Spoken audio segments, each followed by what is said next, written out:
देखिए, सबसे बड़ी बात तो ये है कि बड़ी अफसोसनाक बात है कि एक कॉन्स्टिट्यूशनल बॉडी खुद ऑन रिकॉर्ड कोई बात नहीं कह रही है और एक कॉन्स्टिट्यूशनल बॉडी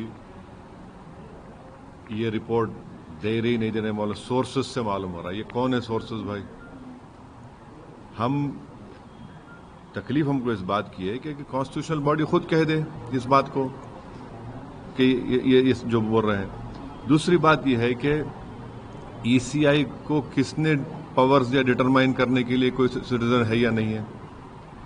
तीसरी बात यह कि मैं सबसे पहली हमारी पार्टी थी जिसने कहा था कि ये जो एसआईआर हो रहा है बिहार में, ये एनआरसी बैकडोर से हो रहा है।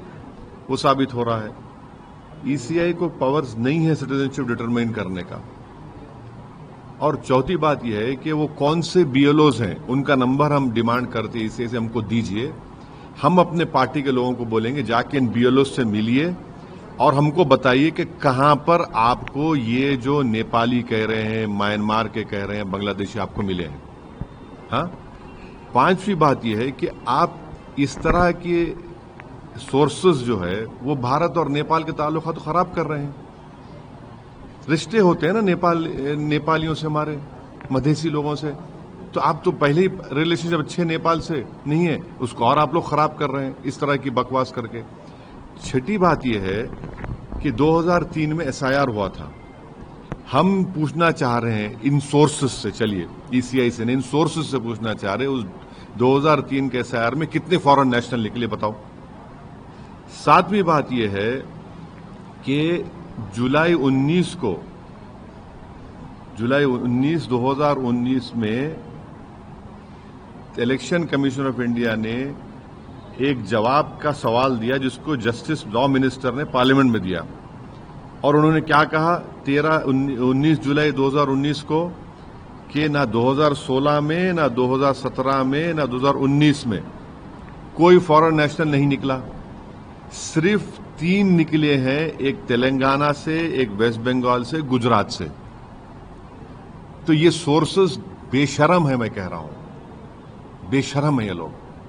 और आठवीं बात यह है कि किशनगंज, अरारिया, पूर्णिया, कटिहार 2025 में समरी रिवीजन हुआ है। अब समरी रिवीजन में वहां पर नाम जिसके नहीं आए, किसके नहीं आए कि उसकी मौत हो गई या वो शिफ्ट हो गया या फिर वोटर नहीं मिला। समरी रिवीजन में कोई ये बात नहीं आई कि सिटीजनशिप का मामला आया या डॉक्यूमेंट अनअवेलेबल था। तो ये क्यों इस तरह करके एक कॉन्स्टिट्यूशनल बॉडी के विखार में, उनके एहतराम में कमी ला रहे हैं? तो ये सरासर गलत है। हम चाहेंगे कि ईसीआई को खुद ऑन रिकॉर्ड ये बात कहे। ये एम्बेडेड लोग, ये जो चमचे हैं, इनको इस्तेमाल ना करें। आप एक कॉन्स्टिट्यूशनल बॉडी है और हमको बीएलओस का नंबर दें वो, क्योंकि टाइम है हमारे को। हम जाएंगे उन बीएलओस के पास, पूछेंगे बताओ तुमने किस बुनियाद पर कह दिया कि नेपाली है, क्या रिकॉर्ड है तुम्हारे पास। और सुप्रीम कोर्ट ने प्राइमा फेसी कहा कि आप 3 डॉक्यूमेंट्स को देखिए, रेशन कार्ड, आधार कार्ड, तो आपने कह दिया तो उन 3 डॉक्यूमेंट्स को आपको देखना ही है। तो ये इस तरह से करके जो हमको जिस बात का एप्रीहेंशन था कि बैकडोर एनआरसी हो रहा था, वो साबित कर रहे हैं उसको।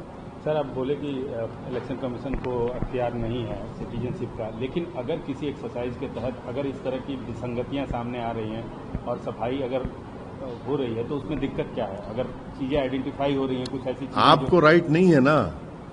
जब आपको राइट नहीं है, आप कैसे करेंगे काम? राइट है होम मिनिस्ट्री को, राइट है वो एसपी बॉर्डर को, फिर उसके बाद एमएचए के 3 ऑफिसर साइन करना पड़ता, फिर उसके बाद जाता है फॉरेनर्स ट्राइब्यूनल को। आपको राइट ही नहीं है, क्यों कर रहे हैं आप ये? यही तो हमारा बुनियादी क्वेश्चन है। आपको राइट ही नहीं है, आप कैसे करेंगे? ये तो होम मिनिस्ट्री का काम है। और होम मिनिस्ट्री भी सबसे पहले वो एसपी बॉर्डर को जाता है, फिर एसपी बॉर्डर से एमएचए को आता है, एमएचए से 3 ऑफिसर साइन करते, उसके बाद फॉरेनर्स ट्राइब्यूनल को जाता है वो। आप क्यों कर रहे हैं? आपको राइट ही नहीं है। इसीलिए तो मैंने कहा था कि ये बैकडोर एनआरसी ना हो जाइए। सोर्सेस क्या सोर्सेस है भाई? और 2019 में पार्लियामेंट में जवाब दे दिया गया था कि ना 2016 में, ना 17 में, ना 19 में कोई फॉरेन नेशनल मिला वोटर लिस्ट में। सिर्फ एक मिला तेलंगाना में, एक मिला वेस्ट बंगाल में, एक मिला गुजरात में। अब बताइए इस पे क्या बोलेंगे। समरी जो रिवीजन हुआ 2025 का, ये खास तौर से सीमांचल का, किशनगंज, पूर्णिया, कटिहार, अररिया का, वहां पर तो किसी का नहीं निकला कि ये सिटीजनशिप नहीं है, डॉक्यूमेंट नहीं है। क्या बताया गया उसमें कि ये उसकी मौत हो गई वोटर की, या शिफ्ट हो गया, या नॉट फाउंड, एब्सेंट है। तो ये इस तरह करके ही आप लोगों में गलत मैसेज दे रहे हैं। और फिर बिहार का इंटेंसिव चुनाव जैसा हो रहा है, भाई नवंबर में चुनाव होगा, तो आप क्यों गरीबों को, खासतौर से सीमांचल के लोगों को पावरलेस बनाना चाहते हैं आप? Sir, during election commission exercise, there are reports that some foreign nationals are including voter list. What's your response? No, it is very embarrassing that a constitutional body is giving or is relying on sources. Why can't a constitutional body like ECI say, come out openly and tell to the media? Who are these sources? Who are these sources? Please tell me. And ECI cannot decide or determine citizenship. Who has given them the powers? Thirdly, we want to know from ECI, please give us the name and the telephone numbers of those BLOs who have found these illegal immigrants from Nepal or from Myanmar or from Bangladesh. We will tell our party people, MIM party members, will go and meet those BLOs. And we'll check and if possible, we'll bring all those proof to them. And fourthly, that is why I had called this a backdoor NRC, this SIR, which is being done in Bihar. And in 2003, an SIR was done in Bihar. Can the ECI tell us how many foreign nationals were found in 2003 SIR? Lastly, another point, these sources, these so-called sources are destroying or weakening relations of India with Nepal. There are marriages which happen, Madhesi people. You are already, our relations are not with with Nepal, and these sources are playing their role to spoil the relationship. Important point to remember, in July 2019, Election Commission has given a reply to the Parliament, and this reply was given by the Law Minister in the Parliament, that in 2016, 17 and 19, no foreign nationals were found. Only 3 were found, one in Telangana, one in Gujarat, and one in West Bengal. And lastly, the summary revision which was done in Seemanchal area of Kishanganj, Araria, Purnia and Kathiawar. Police Election Commission knows this very well. Was citizenship or documents unavailability was the reason? No.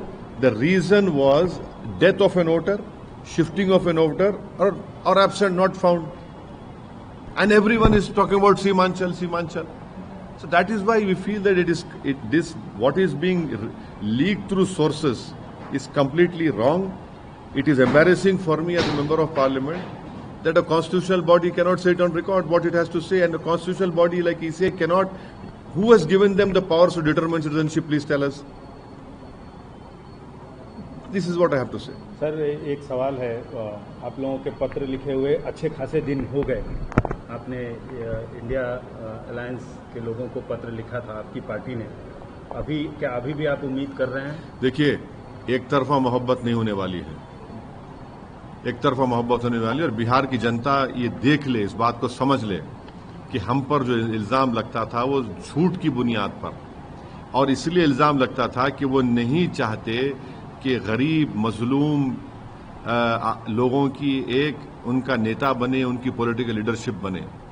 वो यही चाहते हैं कि आप उनके गुलाम बनकर रहें और उनके पीछे सर झुकाकर जिंदगी गुजारें। हम भी आपसे कह रहे हैं कि हम तो कह रहे हैं कि हम भी बीजेपी को हराना चाह रहे हैं। अब अगर कोई ये समझ रहा है कि एक तरफा मोहब्बत नहीं होती है सियासत में, हम अपना चुनाव लड़ेंगे, अच्छी तरह लड़ेंगे। और हमारे अध्यक्ष अख्तर अली ईमान साहब ने कहा कि हम थर्ड फ्रंट बनाने की कोशिश करें, वो चुनाव तो लड़ेंगे।